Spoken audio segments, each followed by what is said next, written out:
Hello, and welcome to the Scribehound Gardening Podcast. We are back here again. My name is James Alexander-Sinclair, and sitting on my left, looking smiley and gorgeous, is... Me, Joe Swift. That's very nice of you to say so, James. Oh, you're looking gorgeous this morning. I see you've got a lovely green jacket. It's a little Monty Don-esque, but you're going green rather than blue. I'm going different. This was made in Blackburn. Oh. Yeah, it's a really, really good company who make actually really good, solid clothing, which we could talk about at great length. But we're actually here to talk about gardening. And there's various things that we need those people, all of you people out there, to know and understand. We can't do this without you. We need you to keep sending in your questions. Yeah. Bearing in mind that we don't take... Dull or dead plants. Dull or dead. Forget dull or dead. Dull or dead. And also, we've got to big up the gnome, because people get a gnome if we read out their question, and you've still got hundreds of them under your bed. And so we've got to alleviate the pressure on your mattress. It's getting quite uncomfortable, actually, because every time I turn over, I get jabbed in the buttock by a gnome. By a gnome hat. The other thing we need to do is this gnome is at the moment gnomeless. It's a gnomeless gnome. Oh, we've got a gnome. To gnome the gnome, basically. And well, we don't. We want to put it. We want to throw it out there, don't we? Yeah, basically, we've gone through all the possibilities that we thought of, and none of them were really quite good enough. I mean, your suggestion of Sebastian Montmorency really wasn't up to scratch. So we want good names from people out there. What would you gnome the gnome? Okay, the other thing that we'd like from you is if you enjoy Joe and I drivelling on like this, then hit the subscribe button, go to wherever you get your podcasts and write us a nice review. What else do we want them to do? I think that's probably it, isn't it? Well, subscribe to Scribehound in general, because, of course, there's 30 writers who write and read out their article every day, and that's where you get some proper information. That's where you get all your real gardening from. You're not going to get it here. That's where you get stuff from Sarah Raven and Alan Titchmarsh and Ben Dark and Mark Giacono and Jane Perrone. You're going to name all 30 of them. We're going to be here for the whole podcast. There's only a few of them that get a name check at the moment. Okay, so that's it. That's Scribehound Gardening. Go and subscribe to that. There's details in the show notes. Send us questions. I think that's all the admin, isn't it? Yeah, done the admin. Housekeeping, we call it. Housekeeping. Yeah.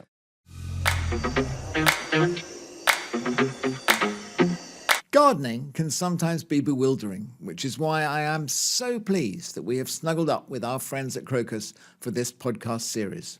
As you probably know, Crocus is the most trusted online gardening brand. Their website is stuffed full of advice, inspiration, and of course, plants and products to help bring your dream garden to life. Check out Crocus's website to find out more.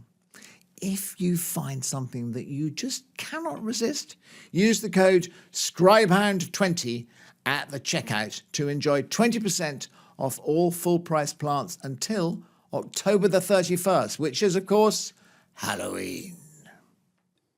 Have you ever entered a garden competition that isn't not like a big Chelsea Flower Show? Because we know that you have a gold medal from Chelsea Flower Show, RHS Chelsea. Have you ever entered a sort of like a local competition or anything like that? I entered... yes, I have actually. So I've entered two competitions.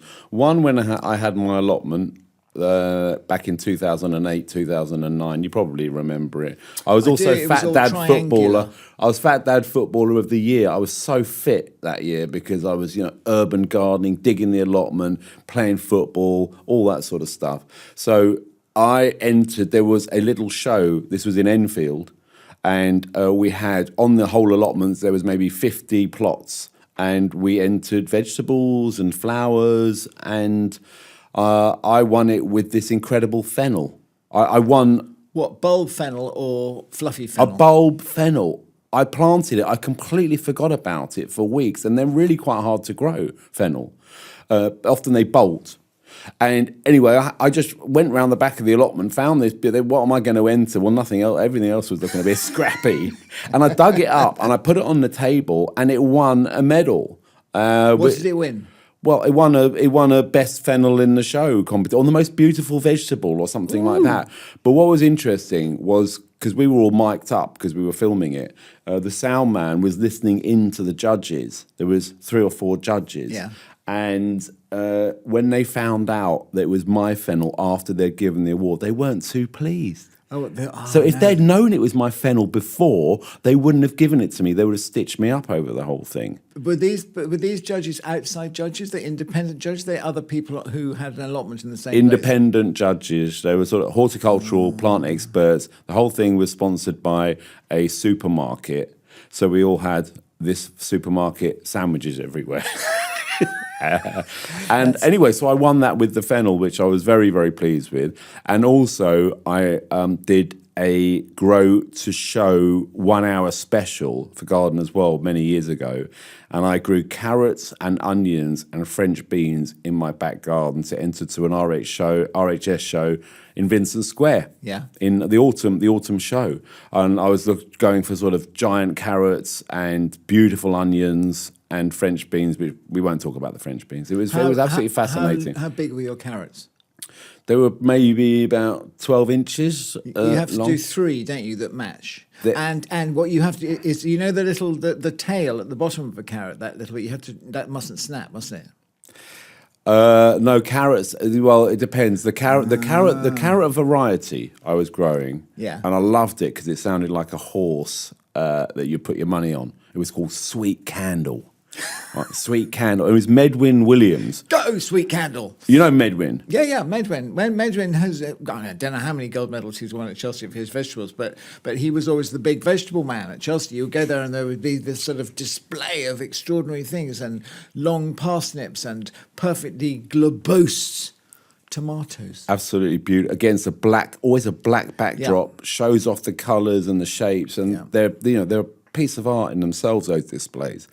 Well, he grew Sweet Candle. It was his variety, so you have to pay quite over the odds for it. But it's the one that all the growers grew, all the competitive growers grew, because it's sort of beautiful colour and it does not too pithy around the outside. Yeah. And no, it doesn't grow a little an extra little root down the bottom.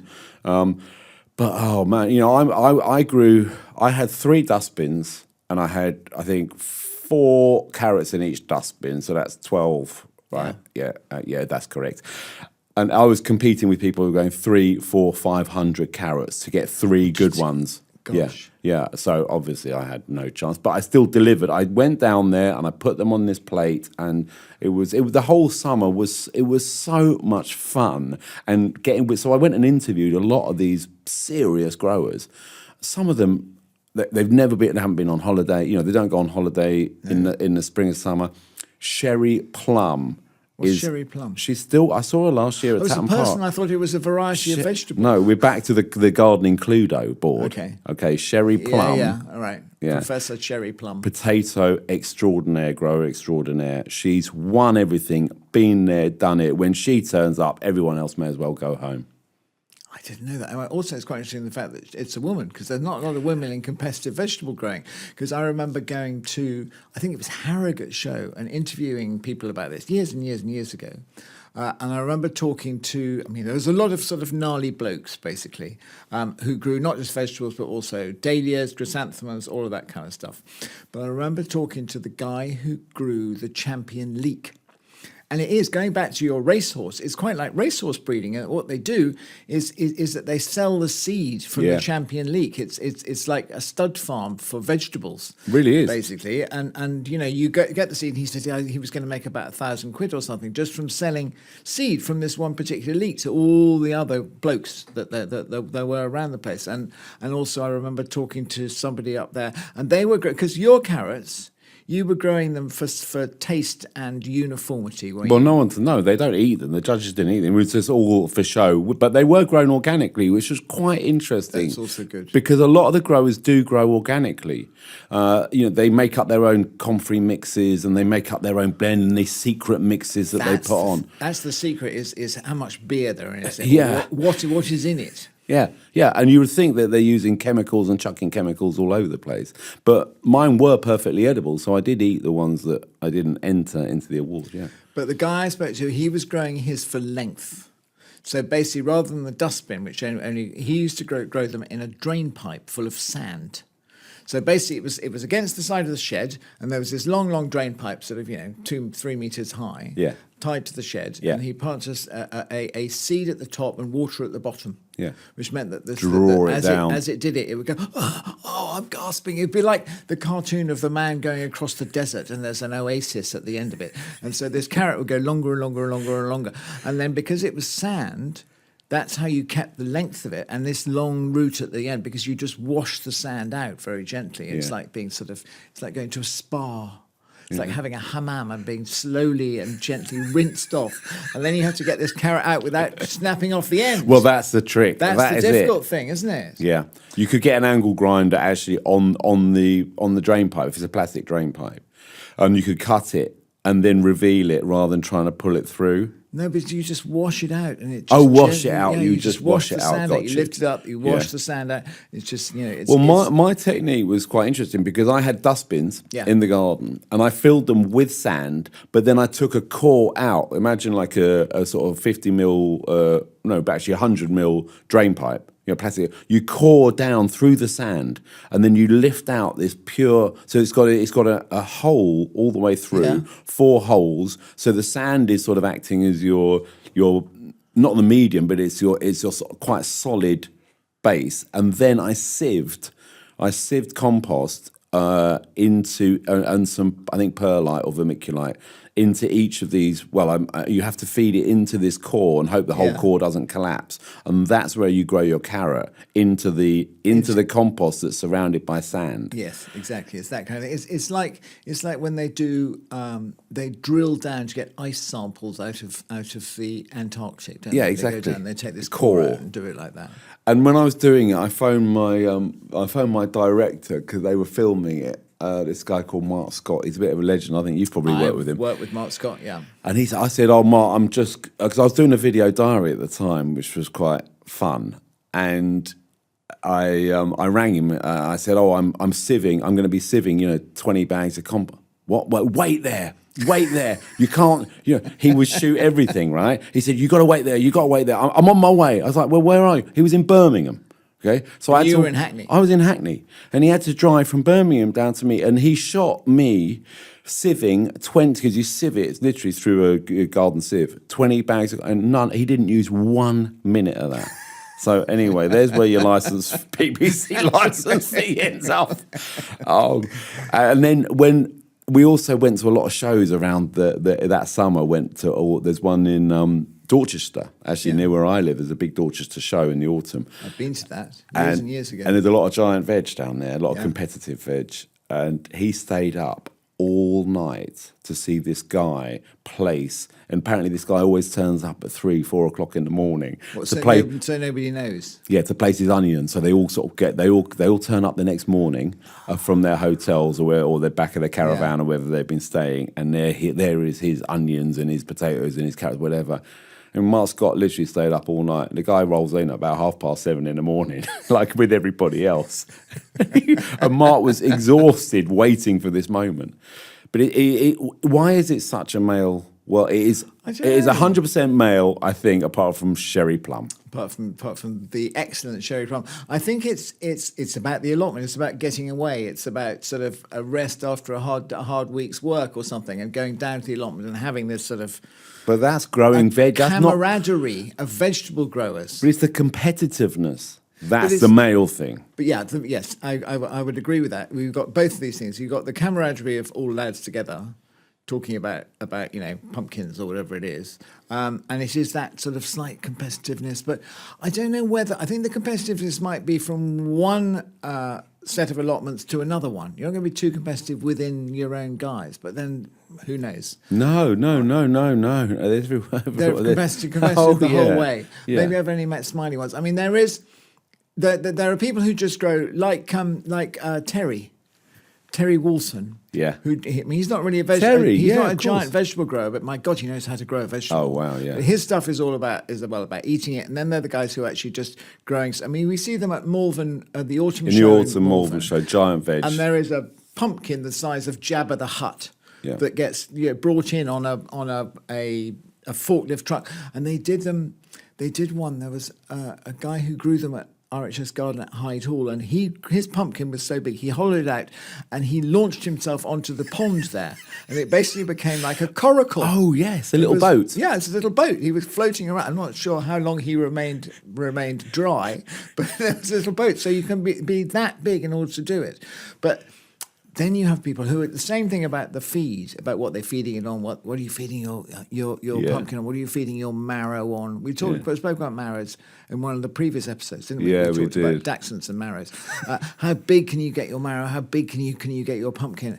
It's not all about size though. We're in the competitive world because a lot of it is about perfection. Like the potatoes and tomatoes, and I grew onions, so I grew like 30 onions to get 3 perfect ones. And of course, I was quite pleased though. Yeah, I was pleased with the consistency. And then you have to tie the top. Little knot on the top. You tie the top with a little bit of raffia. Yes. And then you put 3 on a plate, but you put it on a bit of sand, so which shows them off. Level. They sit nicely, and it shows them off. And you have to clean them up a little bit, but with a cotton bud and all that to make them glisten. And it was quite a moment actually the night before, with me onions with the raffia, and I put them there and was taking photos of them, and they really look like like a still life painting or something. They're beautiful. They're there, and you can go into a tent early in the morning, and they're all laid out, and there's perfect 12 tomatoes. Yeah. And some runner beans. We're not talking about runner beans. Do you have a disaster with your runner beans? No, mine were French beans. Oh, French beans, and they're all laid out beautifully on the sand as well. Yeah. So it's like a lot of still lives, isn't it? You could go in there and you could sort of paint it. So there's it's not all about size, is what I'm saying. Some of it is about perfection. Yeah. I mean, some of the local. If you ever go to a really local show, it's just about what you can dig up in your garden that morning and keep Pretty alive much. in a jam jar. Yeah, and maybe a flower or something. Flowers, vegetable, fruit. Oh gosh, do you know about the gooseberry show?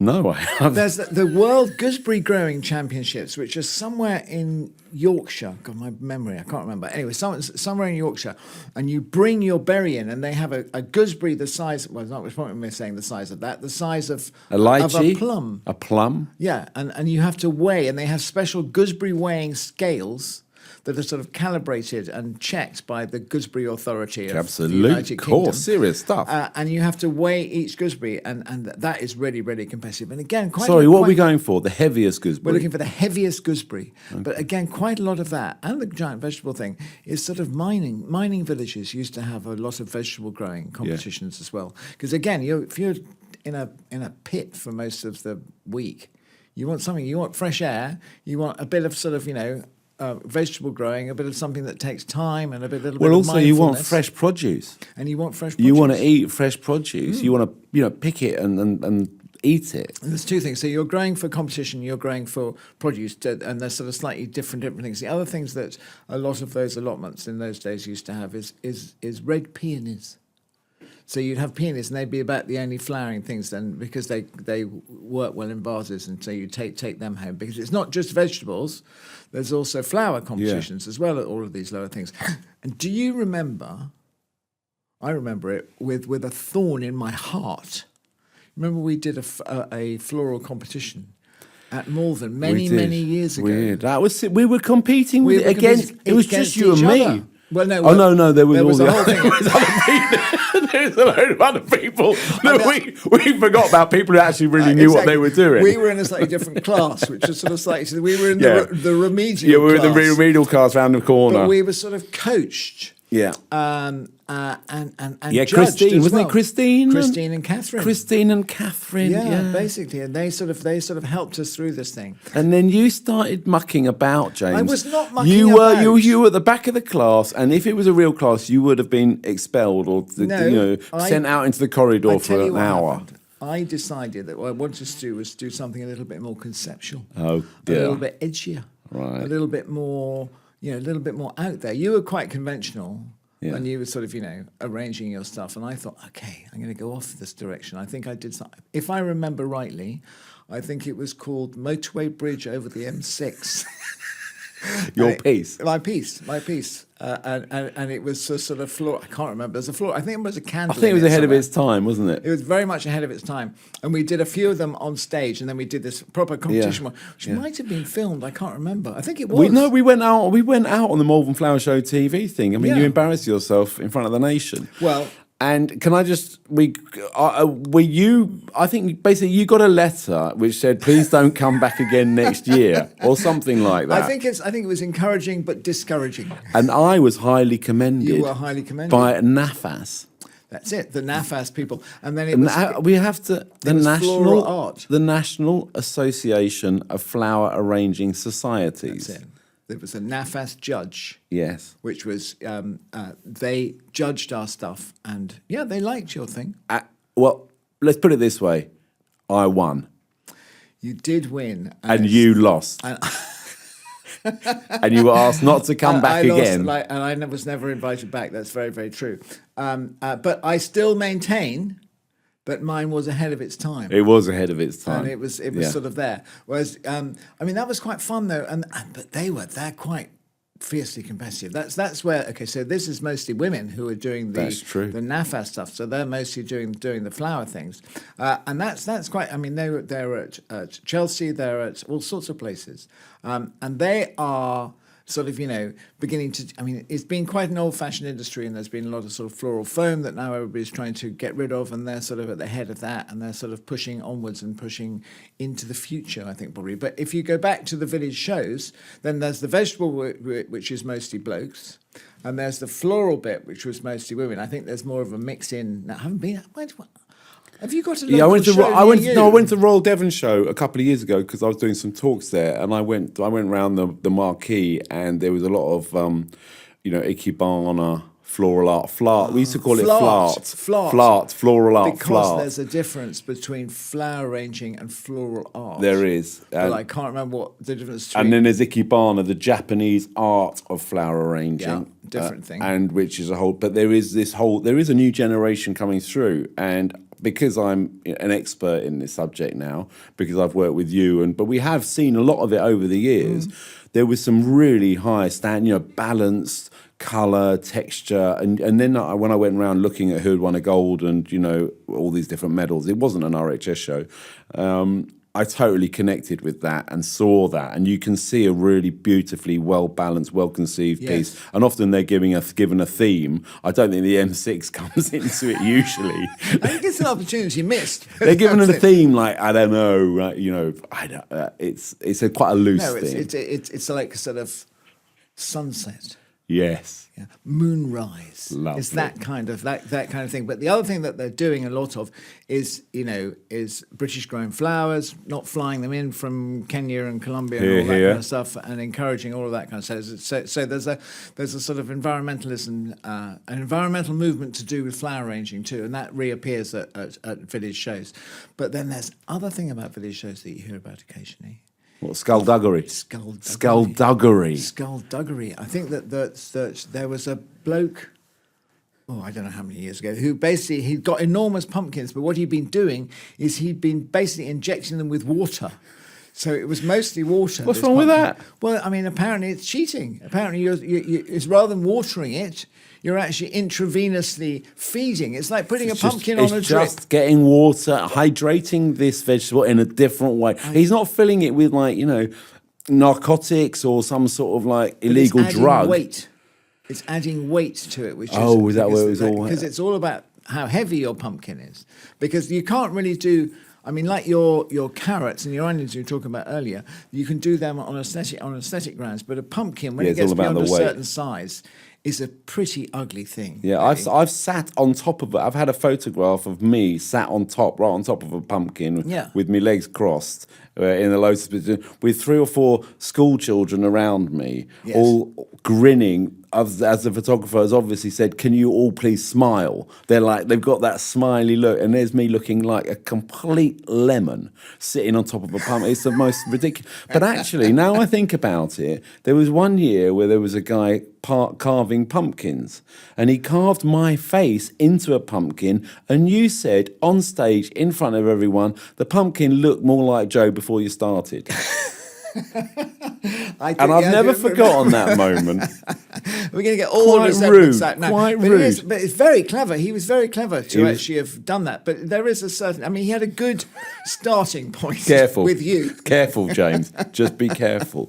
But okay, so yeah, skullduggery. So injecting... I bet there's a lot of sabotage going on. I think I've read about that as well, about people. They know that the guy in the other allotment has got a competition, so they go and they trash it. I think that they have quite a lot of burglar alarms and all that kind of stuff, or somebody will sit up all night. Yeah. I mean, to protect his beetroots. Yeah, they will. Or his cauliflower or something. It's like a that. Wallace and Gromit episode, isn't there? Or Is film. there? I mean, there may well be. I mean, if There there is isn't one. there should be one about the village show and how it works. Because then you also have chutneys, jams, cakes, all of that kind of stuff comes into the whole thing. And I think that there is. I think a certain cakes is not this is a garden-related podcast. I think cake is quite important. You always try and bring the subject round to biscuits and cakes. Because it is an important part of it, and I know that I've just written a piece about it for Scribad Gardening as well, about the importance of cake. Okay, we'll leave the cake on one side for the moment. We will return to it in a later point.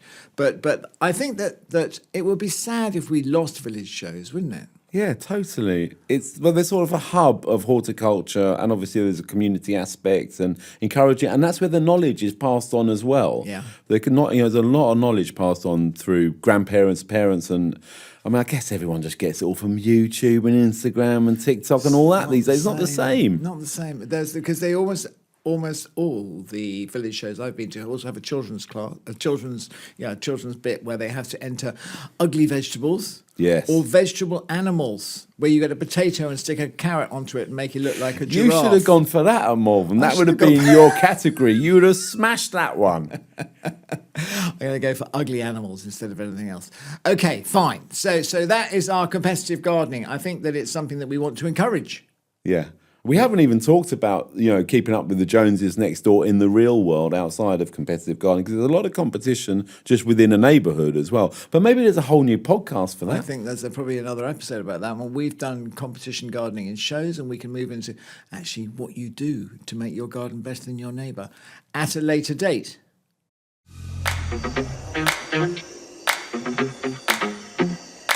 Right, we've got some questions, I think, Joseph. Oh, I love questions. We got the gnome. We got gnomes. Anybody whose question we read out today gets a nameless gnome. Yes. Hopefully, by the time they get the gnome, it will have a name to it. So, how do we encourage people to send in names for the gnome? Do they just email? Email. I've got it now. I've nailed this. And the email address is gardening@scribehound.com. There you go. So I've been working on the delivery. That's easy in a doddle. I think, okay, just do it in a slightly different tone of voice. Gardening@scribehound.com. Oh, I quite like that one. Did you like that? Slower. That's going for the big sponsors, that one. I have got here some cards that Louis has hand-scribed in perfect italic writing. Beautiful. Which one would you like? I'm going Pick a card, any card. You've done it again, so you make me go for the middle one. I know you're like one of those. Here. Yeah, it's a magician thing. Okay, you're going to do the first one? Yeah, I'm going to ask. Okay. Oh, it's a long one from Angie. Hi, Angie. Angie. No, better not go there. Dear James and Joe. Yep. Yeah, it is James and Joe, isn't it? Was it Joe and James? Move that around.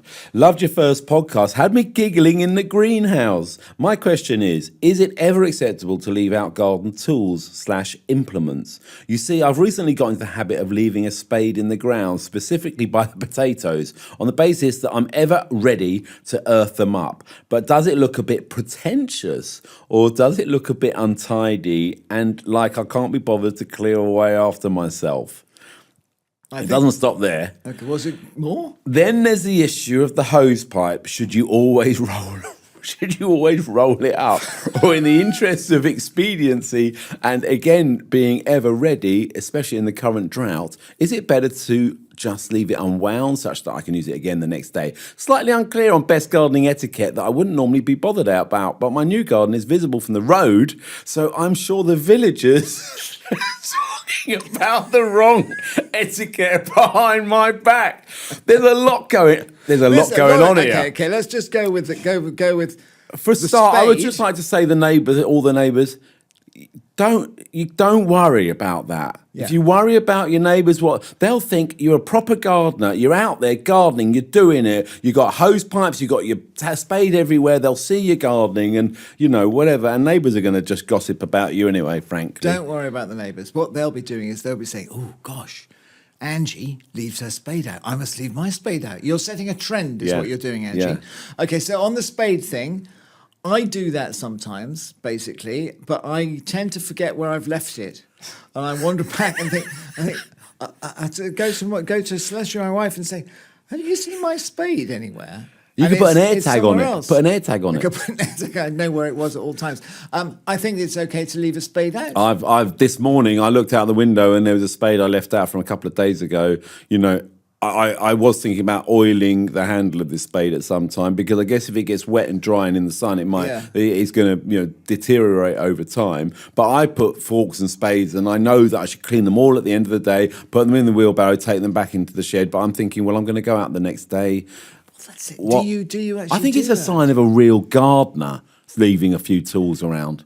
I think some people would say the sign of a real gardener is to look after your tools rather than just leave them lying around like foundlings. Well, but it feels like a working garden then, rather than a showcase garden. I agree. I would leave a spade lying around the place just because it's convenient and it's there. Otherwise, you've got to go into the shed, unlock the shed, get the spade out, and then you've got to remember to put it back again.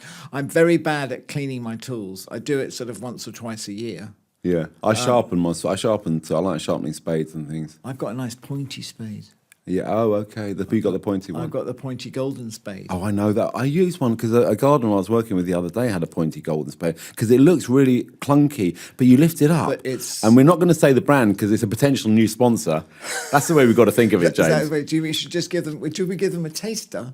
Or just okay? No, we won't Yeah. mention it. No, but we it's- don't mention it's the a brand. Golden spade. Golden and spade. it's not made in this country. But it's so lightweight. I couldn't believe how lightweight and actually sharp, and it was a really good tool. Yeah. Brilliant. I've got a short one, which is really good if you're on your knees doing digging. Because quite often when you're I planting, can't you're go on your knees. I can't dig on my knees. My Oh, so you've knees, got I dodgy can't knees. do that. You've got dodgy knees. Do you have knee pads?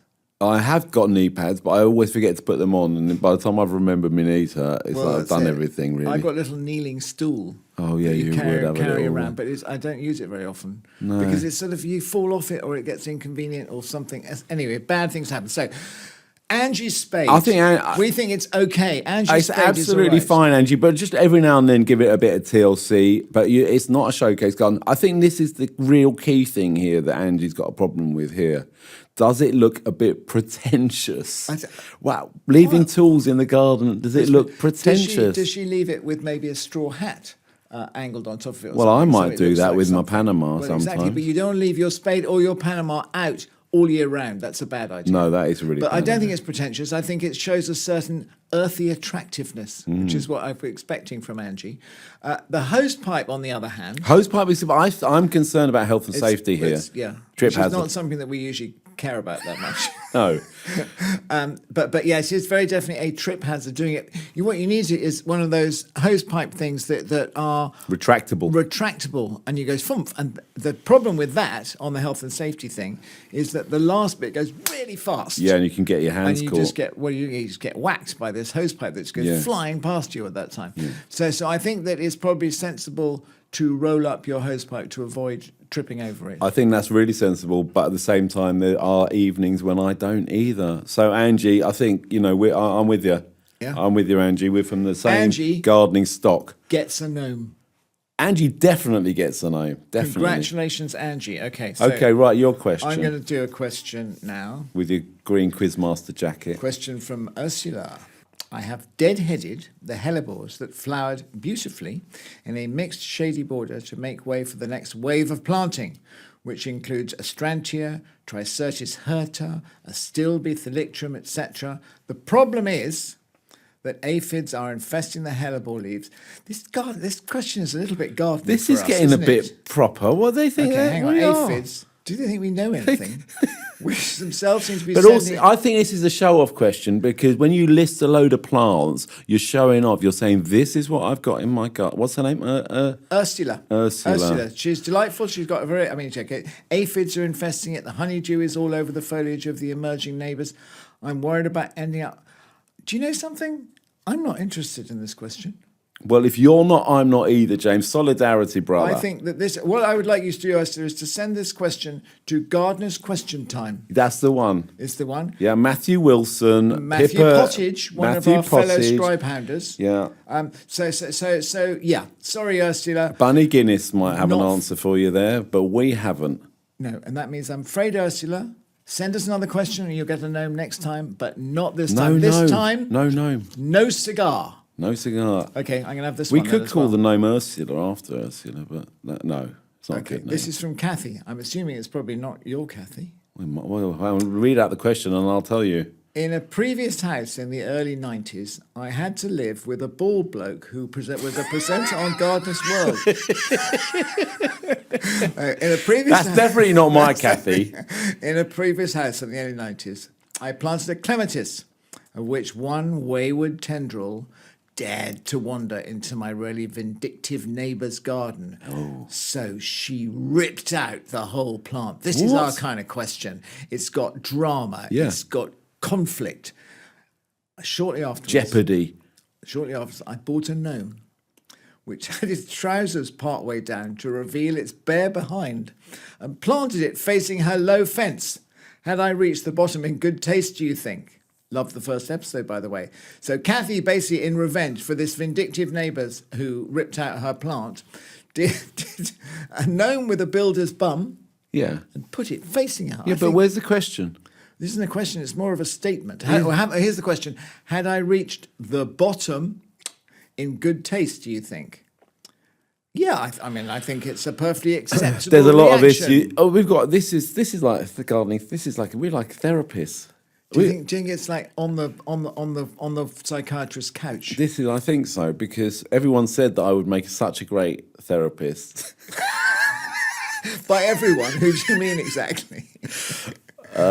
Well, yeah. Yes, exactly. So, okay, first of all, how can you pull a clematis out if a tendril goes, maybe it's a low fence? Is it a low, it must be a low fence, because if it's going over a high fence, you're not going to be able to pull the whole root out. You're going to break the stem off.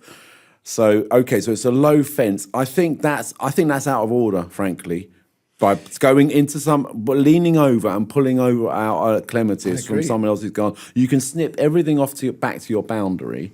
Okay, and what's wrong with the clematis? It's not like a Russian vine or something, is it? Cypress leylandii blocking your light. Although I remember somebody at a show, you were probably there as well, and they said, we've got a semi-detached house, and my next door neighbour has got a climber, and I don't want it to cross the line between their wall and my wall.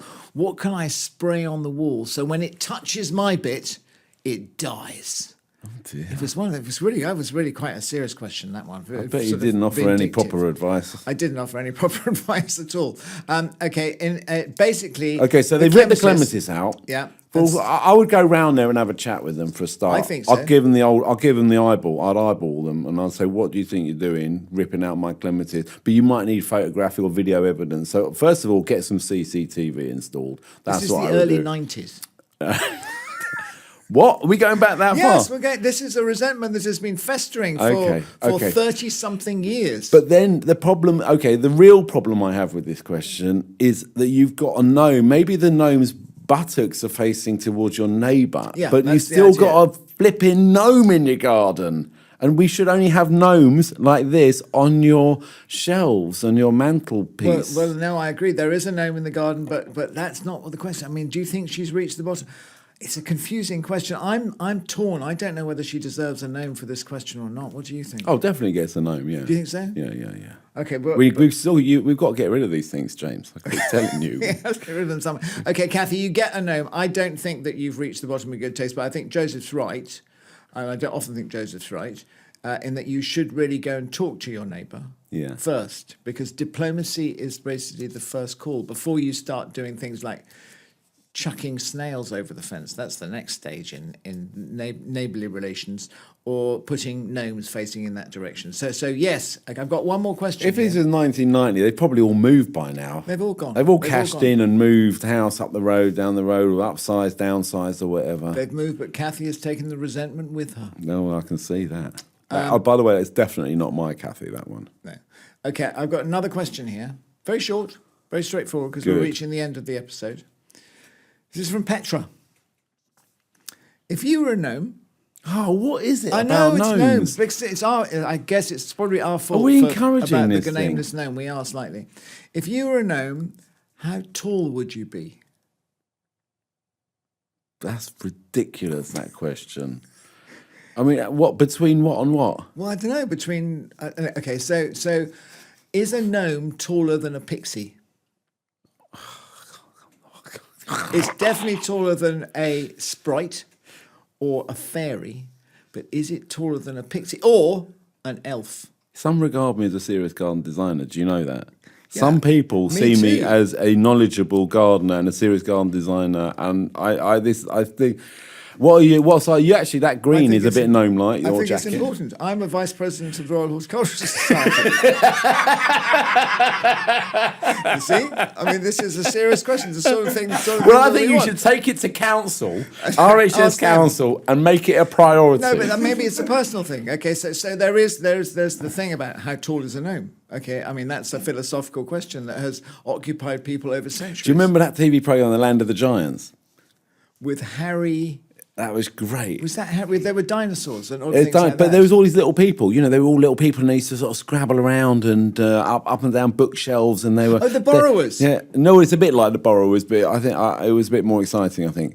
The Borrowers is great. Yeah, but this was like an American TV series and stuff. So I think I would, if I was going to be any size at all, I would like to be like small and mischievous, so small that like real people wouldn't actually know you're there, so you could do sneaky little things without. See, this size gnome, he says, holding up the scribe hound gnome, is too big to be You're gonna be properly smaller than hidden. that. But then you get trodden on. No, because you're so nimble. That, you know. Is a gnome bigger than a leprechaun? What is a leprechaun? Well, okay, I've answered, Michael. Just get on with it so we can get out of here. Does Petra get a gnome? What of your size would you like to be as a gnome? Well, I'm just trying to work out how big a gnome should be. And I'd This like is it why I'm in going through the imperial options. rather than metric, please. I think that if I was going to be a gnome, I'd like to be 5'11". Oh, that's perfect. 5'11" gnome, because then nobody's going to tread on me. I'm pretty obvious, and I can swan around the place wearing an interesting hat. And you'd feel comfortable in your own skin I would definitely be because like you're that. about that anyway, aren't you? You're not. You're about 5'9" anyway. You're 5'11" deluded. if I stand up straight. Okay, right. So does Petra get a gnome? Of course. Of course she does. Petra gets a gnome. That's 3 gnomes we got rid of today. So that's it. I think we've got to the end of that. I think we've gone through competitive gardening, or one aspect of competitive gardening. We've allowed a space there for a sequel, Yes. we which like is that. quite fun, which we could do at another point, which is keeping up with the Joneses.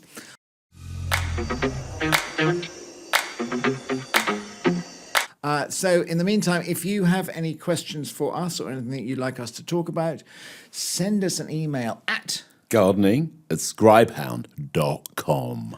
I quite like that one really as well. Do you like That's that delivery? Yeah, no, I like that delivery I've been too. working on these. In the meantime, if you want more Scribehound, and who doesn't want more Scribehound, go and subscribe now. And as we said, 30 writers, one every day, dropping into your inbox on subjects that you will never find them writing about in garden magazines or newspapers, because the world is their lobster, as they say, and they can go wherever they want. And we've written about all sorts of things. So go and do that. Subscribe to this podcast. Come back and listen to us again. We have another episode that will drop next Tuesday, and we look forward very much indeed to seeing you there. So from Me, Joe Swift. and from me, James Alexander-Sinclair, see you later.